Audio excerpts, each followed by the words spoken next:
પૃથ્વી પર વિવિધ પ્રકારની વનસ્પતિઓ તેમજ પ્રાણીઓ જોવા મળે છે. તે માનવ જાતિને ટકી રહેવા માટે તેમજ સારી રીતે રહેવા માટે આવશ્યક છે. આજે સજીવોના અસ્તિત્વ માટે વન નાબૂદી એક મોટો ખતરો બની ગયો છે. વન નાબૂદીનો અર્થ છે વનનો નાશ કરીને પ્રાપ્ત જમીનનો અન્ય કાર્યો માટે ઉપયોગ કરવો. વનમાં વૃક્ષોની કાપણી કરવાના ઉદ્દેશો. 1. માનવ સર્જિત કારણો. ખેતીવાડી માટે જમીન પ્રાપ્ત કરવી, ઘર તેમજ કારખાનાઓનું નિર્માણ કરવું, ફર્નિચર બનાવવા તથા લાકડાનો બળતણ માટે ઉપયોગ. 2. કુદરતી કારણો. કુદરતી આગ, ભયંકર દુષ્કાળ. વન નાબૂદીથી પૃથ્વી પર તાપમાન તેમજ પ્રદૂષણના સ્તરમાં વધારો થાય છે. તેનાથી વાતાવરણમાં કાર્બન ડાયોક્સાઇડના સ્તરમાં વધારો થાય છે. ભૂમિ જળનો ઘટાડો થાય છે.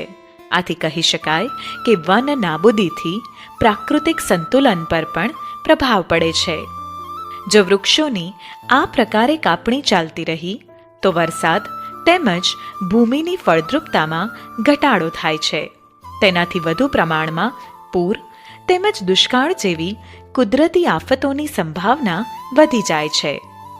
વનસ્પતિને પ્રકાશ સંશ્લેષણ માટે કાર્બન ડાયોક્સાઇડની જરૂર હોય છે.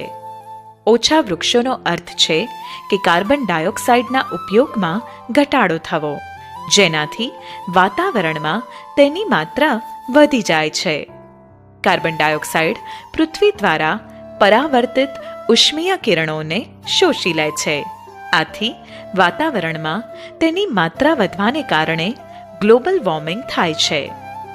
પૃથ્વીના તાપમાનમાં વધારો થવાથી જલચક્રનું સંતુલન બગડી જાય છે અને વરસાદમાં ઘટાડો થાય છે, જેના કારણે દુષ્કાળ આવે છે. ભૂમિના ગુણધર્મોમાં પરિવર્તનનું મુખ્ય કારણ વન નાબૂદી છે. કોઈ પણ ક્ષેત્રમાં ભૂમિના ભૌતિક ગુણધર્મો પર વનસ્પતિ ઉછેર અને વૃક્ષોની અસર પડે છે. ભૂમિ પર વૃક્ષોની માત્રા ઘટવાના કારણે ભૂમિનું ધોવાણ વધે છે. ભૂમિનું ઉપરનું સ્તર દૂર કરવાથી નીચેના સખત પથ્થરોના સ્તરો દેખાય છે, જેનાથી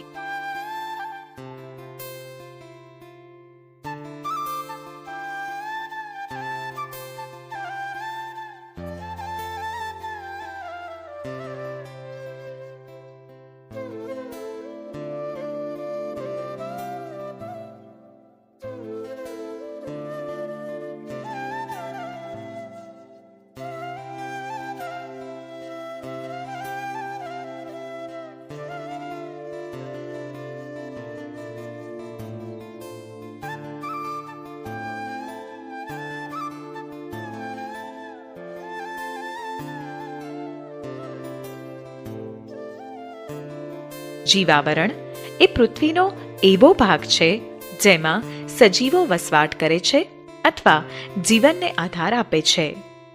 જૈવ વિવિધતાનો અર્થ એ છે કે પૃથ્વી પર જોવા મળતા વિભિન્ન સજીવો, તેઓની વચ્ચેના આંતર સંબંધ અને તેઓનો પર્યાવરણ સાથેનો સંબંધ. પંચમઢી જૈવાવરણ સુરક્ષિત ક્ષેત્રમાં જોવા મળતી વનસ્પતિઓ અને પ્રાણીઓ ઉપરી હિમાલયની શૃંખલાઓ તેમજ નીચાણવાળા પશ્ચિમ ઘાટ વિસ્તારના પ્રાણીઓ અને વનસ્પતિઓને સમાન છે. આ ક્ષેત્ર આગવી જૈવ વિવિધતા ધરાવે છે. આવા જૈવિક મહત્વ ધરાવતા ક્ષેત્રનું સંરક્ષણ કરવું એ આપણી રાષ્ટ્રીય પરંપરાનો એક ભાગ છે. જૈવિક મહત્વ ધરાવતા ક્ષેત્રોની સુરક્ષા અને સંરક્ષણના હેતુ માટે સરકાર કેટલાક નિયમો, પદ્ધતિઓ અને યોજનાઓ બનાવે છે. સરકાર દ્વારા વનસ્પતિઓ અને પ્રાણીઓના સંરક્ષણ માટે તેમના નિવાસ સ્થાનોને સુરક્ષિત ક્ષેત્ર જાહેર કરવામાં આવે છે, જેને અભયારણ્ય, રાષ્ટ્રીય ઉદ્યાન અને જૈવાવરણ આરક્ષિત વિસ્તાર કહે છે. આવા વિસ્તારોમાં વૃક્ષારોપણ, ખેતી, ચરાઈ, વૃક્ષોની કાપણી, શિકાર, ચામડું પ્રાપ્ત કરવા માટે શિકાર વગેરે ક્રિયાઓ પ્રતિબંધિત હોય છે.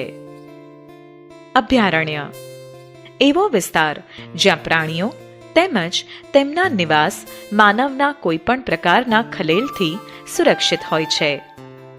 રાષ્ટ્રીય ઉદ્યાન વન્ય પ્રાણીઓ માટે આરક્ષિત ક્ષેત્ર જ્યાં તે સ્વતંત્ર રૂપે નિવાસ તેમજ પ્રાકૃતિક સંસાધનોનો ઉપયોગ કરી શકે. જૈવાવરણ આરક્ષિત વિસ્તાર વન્ય સજીવો, વનસ્પતિઓ તેમજ પ્રાણીઓ અને તે વિસ્તારના આદિવાસીઓનો પારંપરિક રીતે જીવન પર્યાય હેતુ માટે વિશાળ સુરક્ષિત વિસ્તાર કે ક્ષેત્ર. જૈવ વિવિધતા એટલે કોઈ પણ ક્ષેત્રમાં જો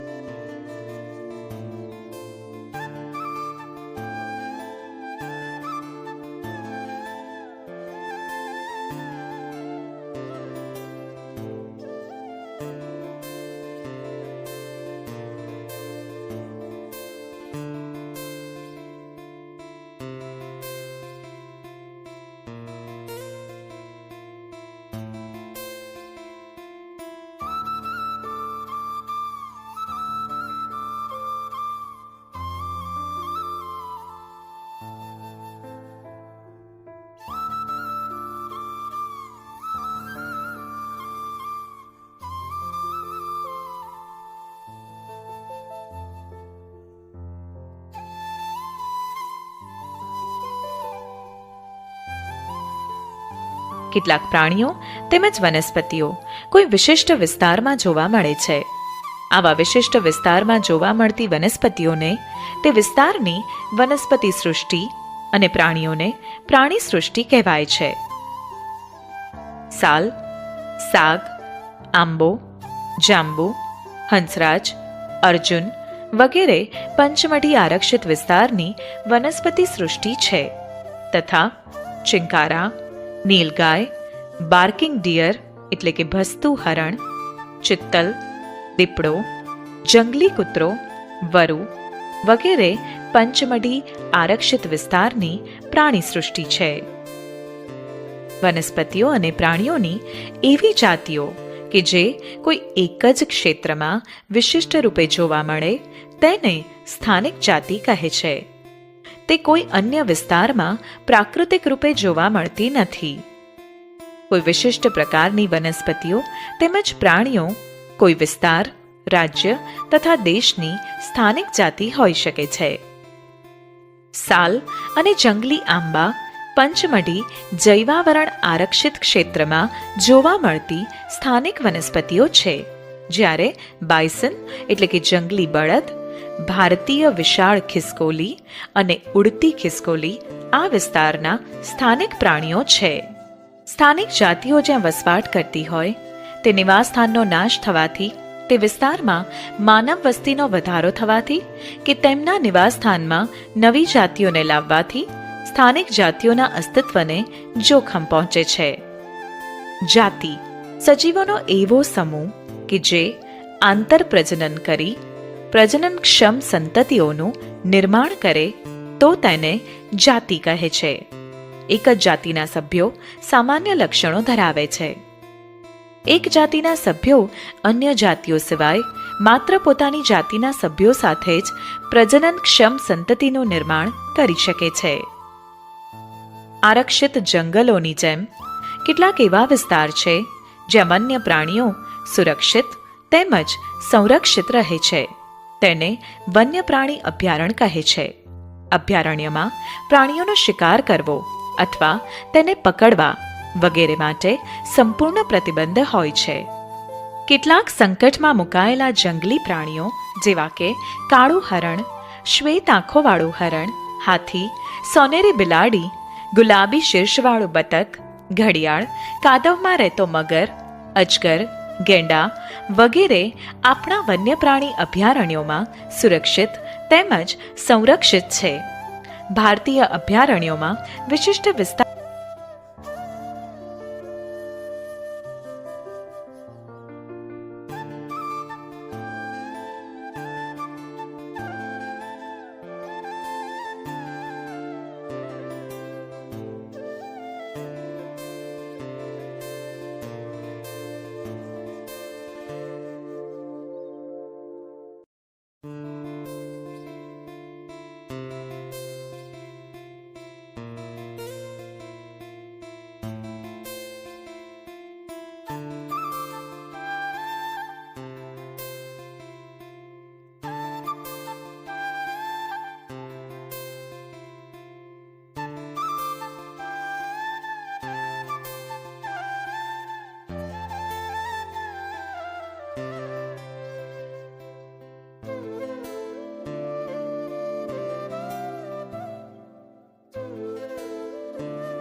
પર્યાવરણના સંપૂર્ણ નિવસન તંત્રનું સંરક્ષણ કરવા માટે પર્યાપ્ત આરક્ષિત વિસ્તારને રાષ્ટ્રીય ઉદ્યાન કહે છે. તે વનસ્પતિજાત, પ્રાણીજાત, ભૂમિ વિસ્તાર તથા ઐતિહાસિક વસ્તુઓનું સંરક્ષણ કરે છે. ઉદાહરણ તરીકે સાતપુડા રાષ્ટ્રીય ઉદ્યાન. સાતપુડા રાષ્ટ્રીય ઉદ્યાન ભારતનું પ્રથમ આરક્ષિત જંગલ છે. આ જંગલમાં ઉચ્ચ પ્રકારના સાગ આવેલા છે. આ ઉપરાંત તેમાં ગુફાઓ પણ આવેલી છે. તે આ જંગલોમાં મનુષ્યની ગતિવિધિઓની પ્રાગૈતિહાસિક સાબિતી છે. તે આપણને આદિમાનવના જીવન વિશે ખ્યાલ આપે છે. પથ્થરોની આ ગુફાઓમાં ચિત્રકામ જોવા મળે છે.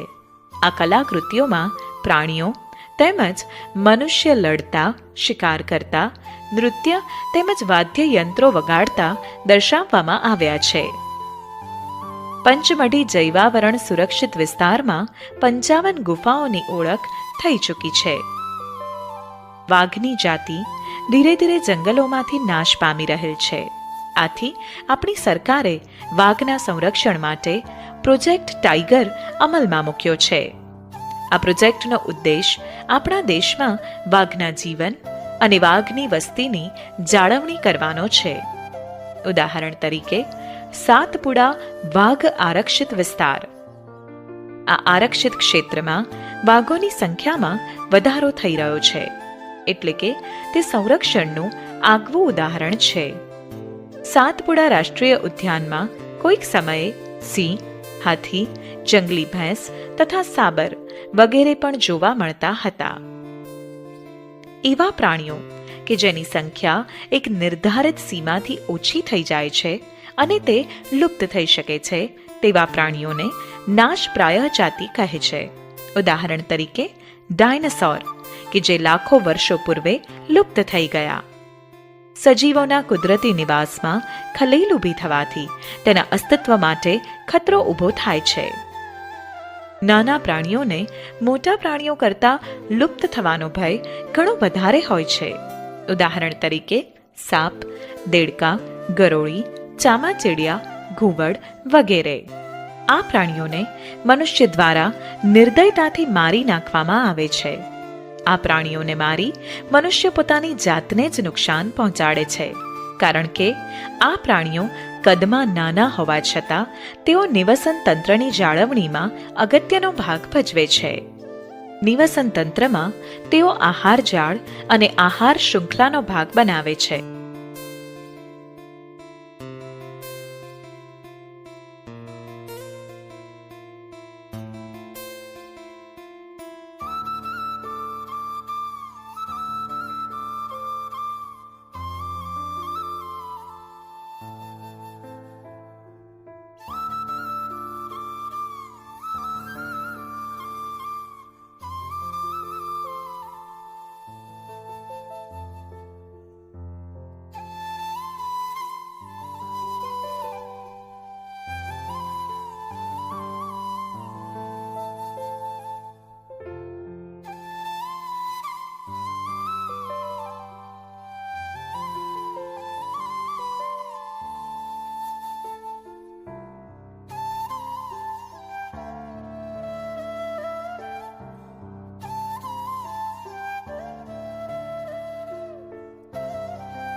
એક ટન કાગળ પ્રાપ્ત કરવા માટે પૂર્ણ વિકસિત 17 વૃક્ષોને કાપવામાં આવે છે.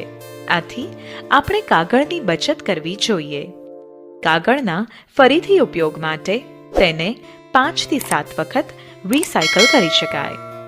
જો કોઈ વિદ્યાર્થી એક દિવસમાં માત્ર એક જ કાગળની બચત કરે તો આપણે એક વર્ષમાં અનેક વૃક્ષોને બચાવી શકીએ.